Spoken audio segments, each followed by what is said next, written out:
El grito, una forma de comunicación en muchas familias. Escrito y verificado por la psicóloga Valeria Sabater. El grito sobreexcita nuestro cerebro, nos pone en alerta y atenta contra el sutil equilibrio de nuestras emociones.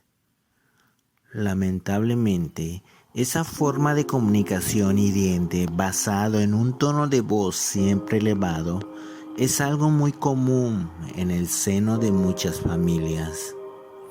Así, el malestar y las agresiones invisibles impactan en unos y en otros, dejando secuelas muy profundas.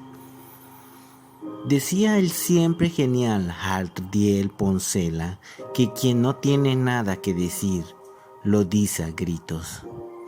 Sin embargo, por curioso que parezca, hay quien no entiende otra forma de comunicación más que esa donde el grito le sirve para pedir el cubierto que está enfrente, para llamar la atención del hijo que tiene al lado o incluso para comentar el programa de televisión que está viendo en familia. Hay personas que no saben comunicarse sin ansiedad, la de ellas o la que proyectan. Los hombres gritan para no oírse. Miguel de Unamuno. No lo puede evitar, se justifican. Evitar levantar la voz escapa a su control porque es el timbre y es el tono que han escuchado desde la más tierna infancia. ¿Por qué es el grito quien les ha servido desde siempre para hacerse notar, para marcar territorio, para enarbolar la autoridad y también, ¿por qué no?, para canalizar rabias, frustraciones y egos contenidos que buscan válvulas de escape? No por alzar la voz nos van a oír mejor, lo sabemos, pero a menudo se necesita del grito porque es la única frecuencia que conocemos para comunicar. El único canal con el que visualizarnos ante los demás sin saber que si uno grita es muy probable que el otro responda del mismo modo, dando forma así a una dinámica relacional desordenada y coerciva. Algo que lamentablemente abunda en muchas familias. El grito destruye nuestras relaciones silenciosamente. El grito, más allá de lo que pueda parecer, tiene una finalidad muy concreta en la propia naturaleza, tanto del ser humano como del resto de animales, salvaguardar nuestra supervivencia y la del grupo ante un peligro. Pongamos un sencillo ejemplo. Estamos en medio de la selva, paseando, disfrutando de ese equilibrio natural. De pronto se escucha un grito en un mono capuchino que emite un chillido agudo que se clava en nuestro cerebro. Ahora bien, ese grito no solo sirve de alarma de aviso para los suyos. La mayoría de animales de ese entorno, al igual que nosotros, reaccionamos con miedo, con expectación. Es un mecanismo de defensa que controla una estructura muy concreta del cerebro, la amígdala. Basta con escuchar un sonido agudo, un tono de voz elevado, para que al instante esta pequeña área cerebral lo interprete como una amenaza y active nuestro sistema nervioso simpático para activar la huida.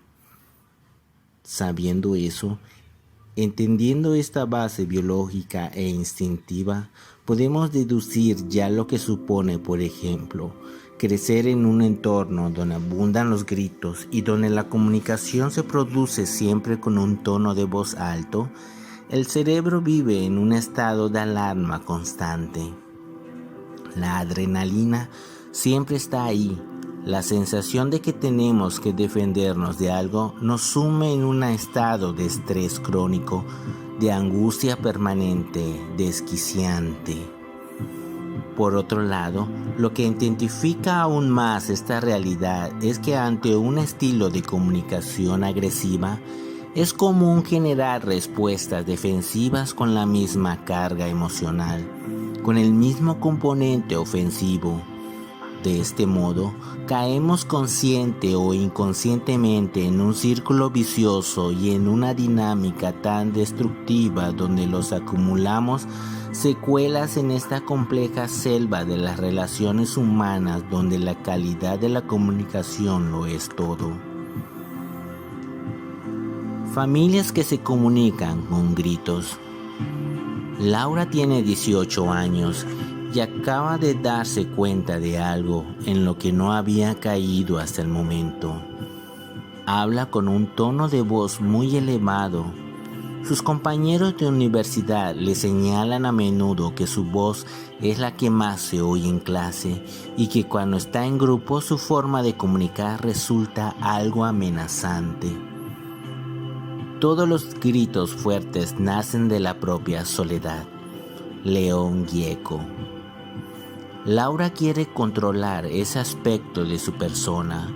Sabe que no va a ser fácil porque en su casa sus padres y sus hermanos siempre se comunican de ese modo, con gritos. No es necesario que exista ninguna discusión. Sencillamente ese es el tono de voz con la que ha crecido siempre y al que se ha acostumbrado. Sabe también que en su casa quien grita es quien se hace escuchar y que alzar la voz es necesario porque la televisión siempre está abierta, porque cada cual está en sus cosas y porque no hay excesiva armonía. En este caso, Laura debe entender que no se puede cambiar una dinámica familiar de un día para otro. No puede cambiar a los demás, ni a sus padres ni a sus hermanos, pero sí a sí misma. Lo que puede y debe hacer es controlar cognitivamente su propio estilo verbal para entender que quien grita agrede, que no hace falta alzar la voz para ser escuchada y que a menudo un tono de voz sereno y calmado sirve para conectar mucho mejor con los demás. Con este sencillo ejemplo queremos dejar claro algo muy simple. En ocasiones no podemos cambiar a quienes nos educaron, no podemos editar nuestro pasado o borrar esas dinámicas familiares donde el grito siempre estaba presente, aunque fuera solo para preguntarnos la hora o cómo nos había salido el examen. No podemos cambiar el pasado, pero sí impedir que ese estilo de comunicación nos caracterice a nosotros en nuestro presente, en nuestras relaciones de amistad o pareja, en nuestros propios hogares. Recordemos que no es más fuerte la razón porque se diga a gritos.